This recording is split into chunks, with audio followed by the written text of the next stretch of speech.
शुभम, तुमने मुझे धोखा दिया है। मुझसे झूठ बोलकर शादी की है, मीरा जोर से चिल्लाकर बोली। चिल्ला तो ऐसे रही हो जैसा खुद तो सती सावित्री हो। क्या तुमने मुझे धोखा नहीं दिया? क्या तुमने मुझसे जो वादे किए थे तुम उन पर खरी उतरी? शुभम भी चिल्ला रहा था। शुभम और मीरा की ये दूसरी शादी थी। दोनों ने लव मैरिज साइट से एक दूसरे को पसंद किया था। दोनों ने 2 महीने तक एक दूसरे से खूब बातें की, अपने मन की संतुष्टि की 2-3 बार मुलाकात भी की। शुभम ने बताया कि उसका बिजनेस बहुत अच्छा चलता है। उसकी एक ही बेटी है, पहली पत्नी का किसी और के साथ चक्कर था, इसलिए वो मुझे छोड़कर चली गई। अगर तुम मेरी पत्नी बनकर आओगी तो मैं दुनिया भर की खुशियाँ तुम्हारी झोली में डाल दूंगा। मीरा ने कहा था कि मेरे पहले पति अब इस दुनिया में नहीं है। मुझे भी किसी का साथ की जरूरत है। अगर मेरी जिंदगी खुशियों से भर गई तो मेरे माता पिता के सिर से एक बोझ उतर जाएगा। दोनों में बातचीत के साथ प्यार बढ़ा और एक साथ जीने मरने की कसम खाने लगे। मीरा ने शुभम की बेटी को अपनाने का वादा किया। कहा कभी उस माँ की कमी महसूस नहीं होने देगी और शुभम के माता पिता की भी सेवा करेगी।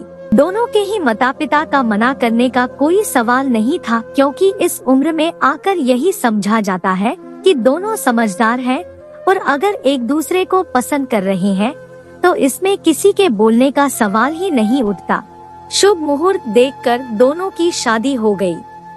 शादी के 4 महीने बाद ही दोनों असलियत की धरातल पर आ गए। शुभम का काम कुछ खास नहीं था, वो तो अपने भाई से अपने परिवार का खर्च लेता था।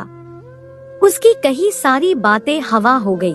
उधर मीरा के वादे भी झूठे निकले।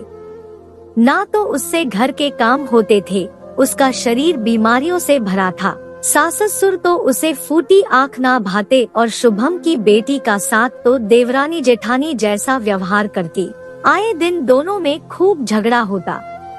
आज भी दोनों बैठे एक दूसरे पर इल्जाम लगा रहे थे। तभी सुलोचना जी बोली, चुप करो तुम दोनों ने एक दूसरे को नहीं बल्कि हमारे विश्वास को धोखा दिया है। एक दूसरे को नहीं बल्कि हमारे विश्वास को धोखा दिया है। तुमने हमें उम्मीद दिलाई कि शायद अब बेटे का घर बस जाएगा, पोती को उसकी माँ का साया मिल जाएगा, माँ के आंचल में वो को सुरक्षित महसूस कर सकेगी।